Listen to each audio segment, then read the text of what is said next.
Uphold करता म्हाका दिसता तेणें क्लियरली दाखयलेलें आसा की तो इन कनायवन्स विथ RBNL आसा म्हणून जे पळय इलिगल काम करता ते तो तांकां सपोर्ट करता.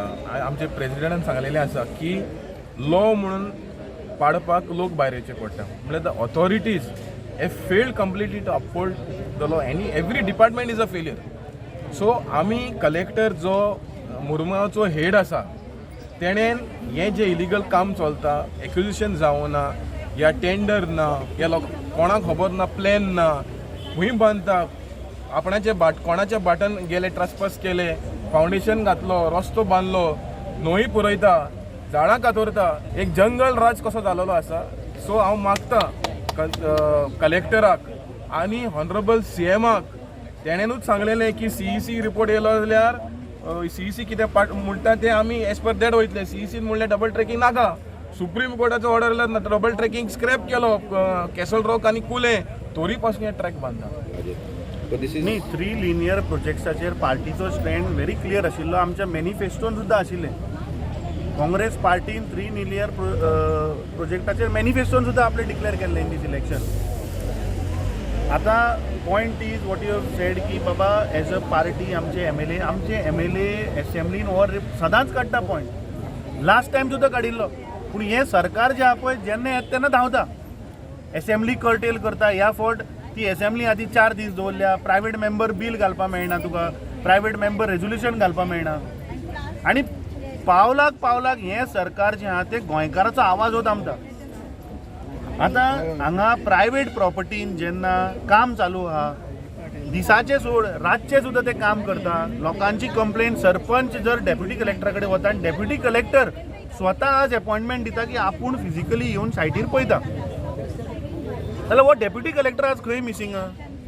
म्हळ्यार हाजे वयल्यान सिद्ध जाता की हे सरकार जें आहा पळय ती सगळी गव्हर्मेंट मशिनरी कंट्रोल करता आपल्या हातीन. नाल्यार डेप्युटी कलेक्टरान हाजेर उत्तर दिवचें. आज जर तुवें लोकांक हांगा टायम दिल्लो जाल्यार तूं कित्याक येवना. कितें जालां आमी फर्स्ट प्लेस आमी बाबा कसले सांगपाचें म्हळ्यार let us be very clear. We are not come as some political party or something. We are come as मीज गोंयकार. आमी गोंयकारां पासत आमी गोंयचे पासत मोग आहा म्हणून येयले.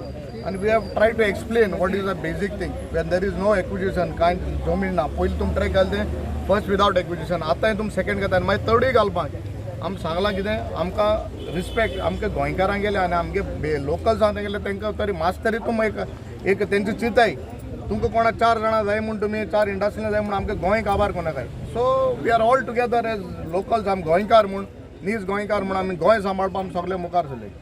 October 2020 Velsao accord with other organizations like Velsao and others. We had a meeting with which was arranged by then Deputy Chief Minister of Goa, Babu Kavlekar, and in the CM himself, Dr. Pramod Sawant was present. 18 representatives of various organizations were there, and in that he expressed surprise regarding certain activity which was going on at Betul. Betul was supposed to be acquired as a satellite port to be connected to the Murmugaon port. What it meant that they will load barges and offset transport it to Betul. आता कितें करपाक केल्लें तेणें आमची आख्खी वेळ उडोवपाक कडशीयान बोडपाक. हिंगा आमगे लोक रावता काळपणकार रावता म्हळ्यार तो म्हणटा being a CM he saying I was not aware. I mean such things. Why are you in governance? Just as Mr. Amit Patkar and Mr. Elton because the MLA of Kepe has said, if you all cannot govern Goa, resign, leave your seat. Let somebody more competent come in and govern us. We don't want puppets to be only taking the orders from Delhi. Put Goa first.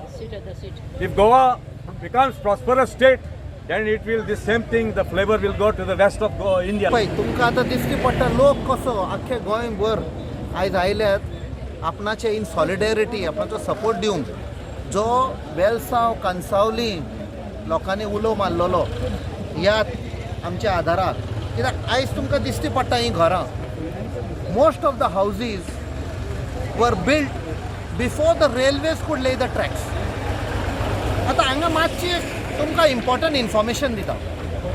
हे पळय tracks ले केल्ले ते आम्ही हिस्ट्रीन शिकयलां एक company east India company ते कंपनीन हे ट्रॅक्स ले केल्ले 1889 हे ट्रॅक्स ले केल्ले आनी तेन्ना लँड एक्वायर करूंक ना पुर्तुगेज सरकारान जेन्ना ह्या प्रॉपर्टी ओनर्सांक अप्रोच जाले ताणें सांगलें आमकां मातसो जागो दी हे ट्रॅक्स ले करपाक so the ownership is still with the villagers who own the property आतां हे जबरदस्ती आनी एक ट्रॅक घालूंक सोदता in the property which belongs to the people so लोकांनी कितें सांगलें आयज जो जमो जाल्लो आसा even panchayat even the local leaders have told की बाबा तुमी डॉक्युमेंट्स घेवन येयात मरे तुमचे ओनरशीप डॉक्युमेंट्स घेवन येयात आनी मागीर आमी भासाभास करया बट हो सरकार आयज जबरदस्ती ट्रॅक्स घालूंक सोदता Velsao, and since the villagers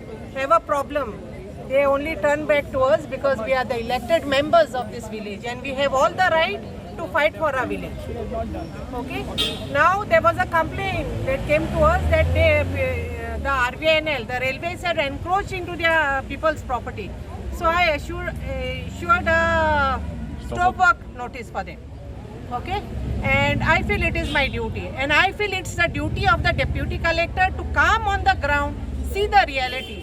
He is telling the railway authorities to do the work without any plan. There is no demarcation done. So let him come on the ground with a plan, show it to the people also, so that people also are aware what will happen and what is happening now. The MLA here, during your tenure, the CM has come. He has gone on a walk. Today, there are allegations that this is a private land. But still, it's not allegations, it's the truth. There is evidence, document evidence is there that this is private land and they are, trespassing without a word to the owner. I mean, is this the rule of the day to trespass into people's property without informing the people to do as they please? Ours, like I said before, this is a people-centric government. People are most important and they should tell us what is happening in our villages. But everything is silent. Why are they silent? Because they know that what they are doing is going to destroy the lives of the people, going to destroy our environment, our houses. Do you know, now that take that house behind you. The people, the residents of that house are not going to be able to live in that house. Where are they going to go? Has the government decided anything? Has the government carried out a study to find out what the impact of what they are doing will be on the lives of the people? Nothing is done. Why are we being treated as second-class citizens? Ente duski sanglole ek kek garan de ko apo in choi to mune melen hui han to ek duste ku nein choi la ya wado o inki jate railway rastari ek duste ku neil na